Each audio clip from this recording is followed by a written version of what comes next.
Good morning, my lovelies, and welcome to Wednesday Wisdom Live. Whoops, my light is putting a shadow on the screen. Today we're talking about spiritual awakening symptoms, and I'm going to probably cover some things that maybe you haven't thought about. There are the obvious ones that you would know if you've been going through a spiritual awakening, but there are a lot of ones that we don't talk about often enough. So today I want to uncover what they are. And I'm going to delve into this a little bit more in the coming weeks, because there's lots that we need to understand about a spiritual awakening, especially because there is illness that goes on as well out there. All right, so what is a spiritual awakening? What happens? It means we awake beyond the ego. And what is the ego? The ego is when we come from I, thinking about self. Not worrying about everybody else. As long as we're okay and as long as we get what we want and everything goes our way, I want this, I do that, I am this, we go past that. So it's about being possessive, the ego. We separate from others when we are coming from ego. So I need to lubricate my throat. So what we do when we awaken is we're no longer interested in just ourselves. Some of the signs that we can go through, understand we're going through a spiritual awakening, are body aches and pains or fever, very much like a cold or flu-like symptoms. And we can have lots of lack of energy because spiritually we are tied to energy. Our crown chakra can start having tingles.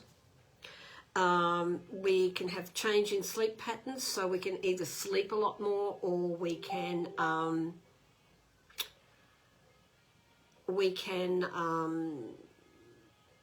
be unable to sleep.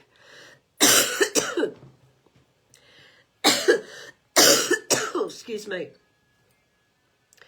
We have a don't care attitude towards others' behaviour. So in other words, their bad behaviour, things that we used to react to, we don't care anymore. It's like that's their issue.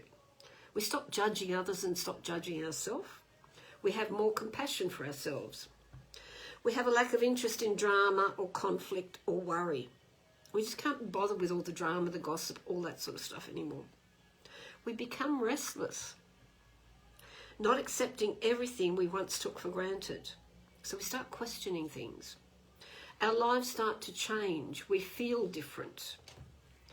We have more love and respect for ourselves and for others. We love without expecting anything in return. There can be one thing that comes up that doesn't get talked about often. We can become very impatient and we can get unexplained anger. So we might get angry with people for no particular reason. Have less tolerance and patience. Because part of spirituality is learning the lesson of patience, and I will talk about this often. This is the number one rule in spiritual growth. We have new ways of thinking and being. Our old life becomes meaningless. We need to speak our truth and be authentic. So we need to say what we really feel, not what we think others want us to say, and be authentic in our conversations, and we look for purpose. There's another one that's not talked about often. So there is a sense of wanting to slow down, but there is also, on the flip side, there can be a sense of obsessiveness with overworking, throwing ourselves into things and being perfectionistic about what we're doing, which is a result of stress or avoidance. We're trying to avoid what we're going through. And also it can be because of increased energy levels that we have. Because when we're spiritually awakening, our energy heightens. And energy is everything to spiritual beings. We may, on the other hand, feel like we need alone time often, or sit in silence with nothing, not talking to anyone, just sit and be. We don't fear death any longer. We know there's something else. We just, you know. We don't bother worrying about what's going to happen to us when we die. We want to leave a legacy, but we know there's something greater and there's something else. We have changes in diet. We have a loss of appetite, or changes in the types of foods that we want to eat. Our diets change. We want to eat more healthily. We respect our body as a temple and we want to nourish it. We are more compassionate and empathetic towards others and towards ourselves. People start leaving you. So, because you're changing and becoming a different person, people don't get you anymore. They don't understand what you're all about. So they start leaving you. They want to stay where they are and they're not ready to move forward with your movement or your growth. And the thing is, you're putting out an energy that shows that you don't like that sort of relationship anymore. They don't fit into your way of thinking. You need meaningful relationships, and you may not say it to them, but you emit that energetic frequency, so they leave you because they're probably drama queens, or they're not into meaningful relationships. They're into the relationships where they can use and abuse people's time and energy.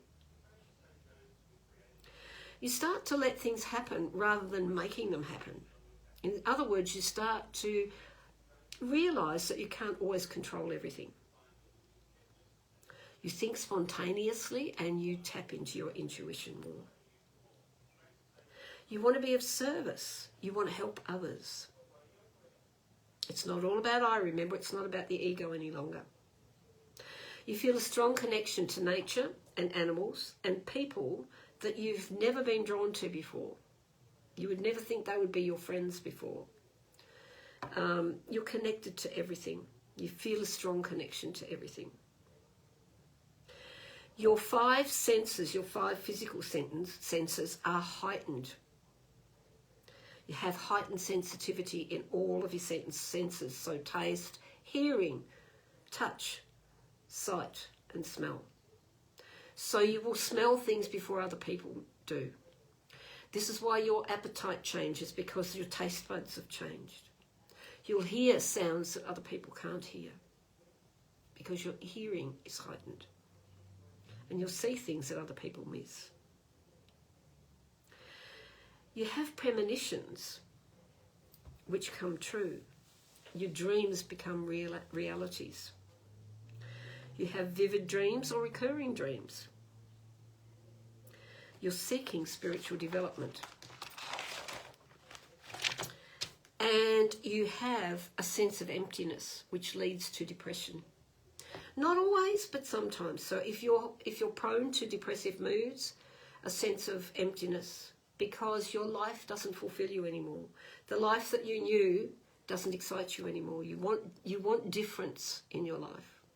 You're seeking freedom and starting afresh because you want to start your life over. You want to start becoming a better person. You want to be who you're meant to be. You want to have purpose. You see the bigger picture and you start to ask deeper, more meaningful questions. You want to know the meaning of life. You want to know why you're here. You start to accept the light and dark in your life. So the light is the good times and the dark is the shadow side of yourself.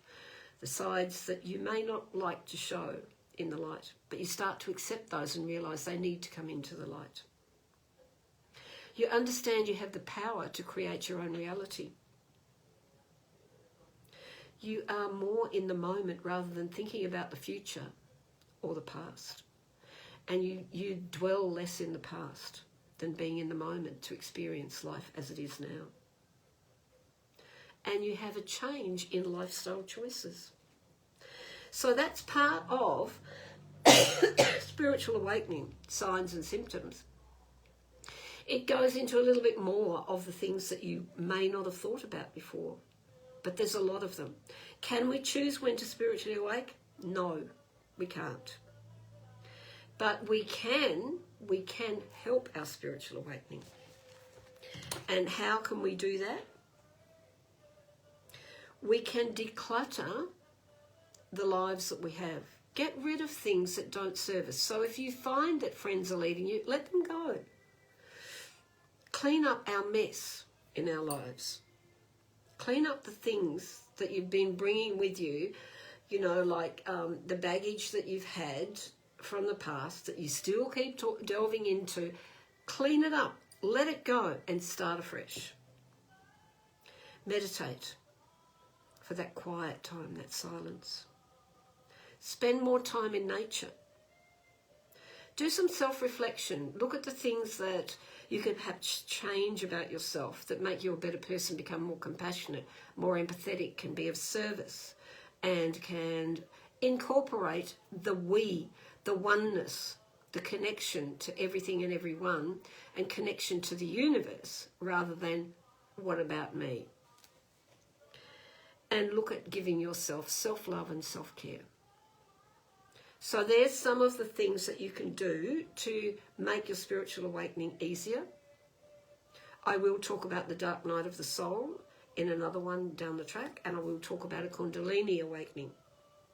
I will also talk about the goals that you can have when you're spiritually awake, and that will be next week. So I hope you've enjoyed this, and I hope your spiritual awakening or ascension, because the same sort of things happen when you ascend from one awakening to the next level. Hope your ascension is going smoothly. Much love and light, and namaste from Dee. I will stop this. It will stop.